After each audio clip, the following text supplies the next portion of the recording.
He ruled the night like no one else ever has. For 30 years, The Tonight Show, starring Johnny Carson, was more than a talk show.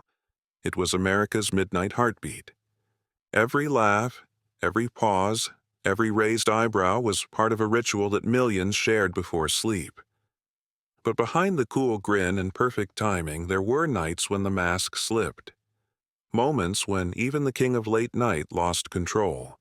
Live, unfiltered, and unforgettable. These are the 10 most shocking moments on Johnny Carson's Tonight Show. And wait till you see number 6. Number 10. The egg fight that exploded on air. A night meant for elegant variety devolved into utter chaos. The Italian acrobatic troupe Salto Mortale was performing a juggling act when one of their props, a raw egg, slipped from a performer's hand and shattered across the stage. Carson, ever the improviser, picked up another egg and lobbed it back. Within seconds, the entire set erupted in a gleeful food fight. Guests, musicians, even camera operators ducked for cover as yolk flew across the studio. For a man known for poise, Carson's childlike laughter, suit splattered, hair askew, was unforgettable.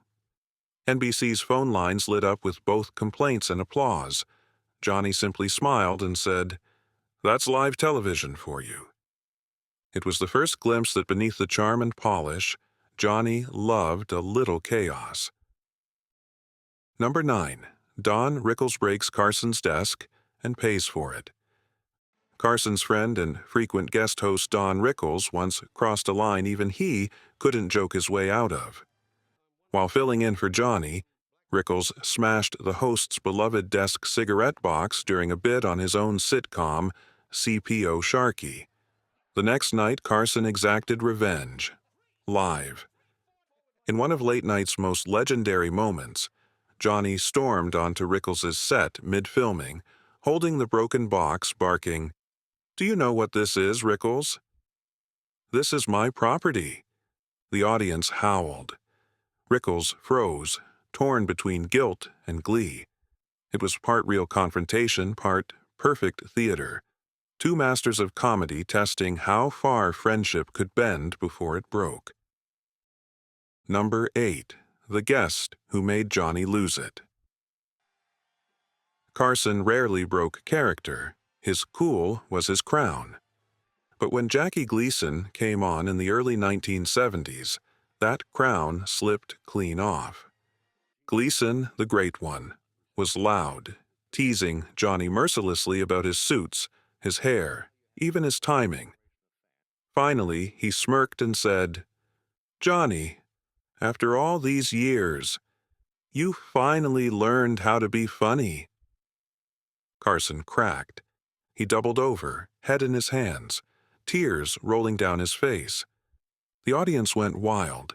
The desk was shaking. The king of composure had collapsed into laughter. That moment, Johnny, undone, human, joyous, became a fan favorite. Because when Carson laughed like that, it wasn't performance. It was real. Number 7. The walkout threat. By the mid-1980s, tension simmered behind the scenes. One night, Joan Rivers, Johnny's longtime guest host and friend, teased him on air. "Someday I'll have my own show, Johnny, and beat you at your own game." The audience laughed. Carson didn't. What no one knew. Rivers had already signed a secret deal to launch her own late-night show on Fox, a betrayal Carson discovered soon after. On air, his voice went cold. "You know," he muttered to his bandleader, "I might just walk right now." He didn't walk off, but the friendship ended that night. Forever. He never spoke to her again. Never took her calls. Never mentioned her name. It was more than professional rivalry. It was personal heartbreak, caught on live TV. Number 6. Brooke Shields' prank, gone terribly wrong. 16-year-old superstar Brooke Shields came on The Tonight Show planning a light-hearted prank. She'd pretend to trip and fall as she walked toward Johnny's desk, a playful nod to one of his physical comedy bits. But she didn't tell anyone. So when Brooke entered and suddenly fell out of frame, the thud that followed froze the entire studio. The band stopped playing. The audience gasped. Carson's smile vanished. For several terrifying seconds, everyone thought the young actress had seriously hurt herself. Then Brooke popped back up, laughing, waving. "I'm fine. I'm fine." Carson stood, pale, half laughing, half shaken. "You scared the hell out of me," he said quietly. "I thought we were going to commercial, and you were going to the hospital." NBC execs were furious. Brooke, embarrassed, apologized. And Johnny, the man who'd seen every kind of chaos, admitted later it was one of the few times he truly thought a guest might have been hurt on his stage. It was a prank that went viral before viral existed, and it nearly stopped the show cold. Number 5. The Uri Geller exposure. Johnny Carson didn't just host magicians. He used to be one. So when the world's most famous psychic, Uri Geller, came on in 1973 claiming to bend spoons with his mind, Carson decided to test him. With help from skeptic James Randi, Carson had all the props, spoons, keys, envelopes, secretly chosen and sealed by the staff. Geller's team couldn't touch a thing. When the show went live, Geller froze.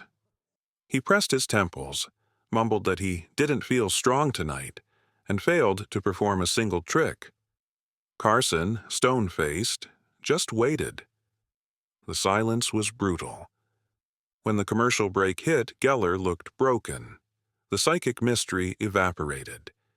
And Carson, ever polite, simply moved on, never mocking him. It was one of the most elegant takedowns in television history. A fraud undone not by anger, but by patience. Number 4. The night. Carson cried.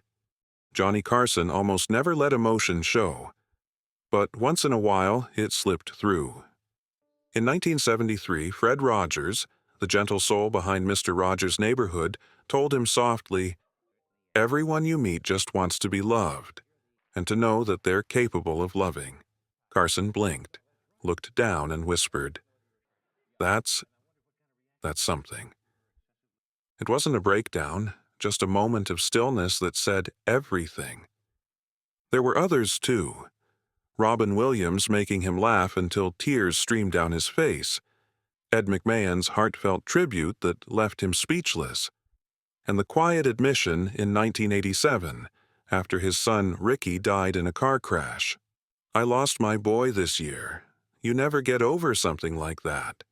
For a man who spent his life making others laugh, those few seconds of vulnerability were devastatingly real. Number 3, the final goodbye. May 22, 1992. Johnny Carson's last Tonight Show. He wanted no fanfare, no red carpet, just one last hour to say thank you. The night opened with clips of his greatest moments. 3 decades of laughter distilled into one bittersweet montage. When Ed McMahon called out, "Here's Johnny!" for the final time, the audience stood before him, roaring, crying, refusing to sit down. Johnny reminisced softly, thanked his crew, and ended with a line that brought the nation to silence. "I bid you a very heartfelt good night." The camera closed in. His eyes shimmered. He tried to hide the tears, but couldn't. As the orchestra played "I'll Be Seeing You," America watched its midnight friend vanish into television history. It was the end of an era, a final bow from the man who made late night matter. Number 2. The lost tapes. Here's the tragedy few fans know. The first 10 years of The Tonight Show starring Johnny Carson are gone, erased, taped over, lost forever. In the 1960s, NBC reused tapes to save money, and Carson agreed. He believed no one would ever rewatch old shows. "They're just talk," he once said. Over 3,000 hours of television vanished. Judy Garland, Muhammad Ali, Groucho Marx, all gone. When Carson later realized the loss, he was devastated. Only fragments survived, scattered across private collections and affiliate archives. The man who defined late-night history had unknowingly destroyed half his own legacy. And in a strange way, that made it even more mythic. The king erasing his own crown. Number 1. The Laughter Meltdown. It was January 1965, and Johnny's guest was Ed Ames, demonstrating how to throw a tomahawk at a wooden target shaped like a cowboy. Ames took aim, threw, and landed the blade squarely in the cowboy's crotch. For a heartbeat, silence. Then, chaos. Carson doubled over, unable to breathe, tears streaming down his face. "I didn't even know you were Jewish," he finally gasped. The audience exploded. The laughter wouldn't stop. The band gave up. The show dissolved into pure, glorious mayhem. For minutes, Johnny couldn't regain control, and he didn't try to. That moment, that break, became his favorite in 3 decades of broadcasting. "Because it wasn't planned," he said years later. "It was real." And that was Johnny Carson's true genius, not in the perfection, but in the moments he let go of it. The king of the unscripted. He could charm presidents, make comedians nervous, and hold an audience with a single pause. But what we remember most aren't his jokes. It's the cracks, the laughter, the tears, the moments when even Johnny couldn't keep the walls up. For 30 years, he closed America's day with a wink, a smile, and a reminder that no matter how polished life looks on the surface, the real magic happens when things fall apart. Johnny Carson didn't just host the night, he was the night. And in every stumble, every laugh, every silence, he still is. If you enjoyed this video, please leave a like and comment down below, as it helps support this channel. Also, consider subscribing and hitting the notification bell to get notified of our newest videos. Thanks for watching.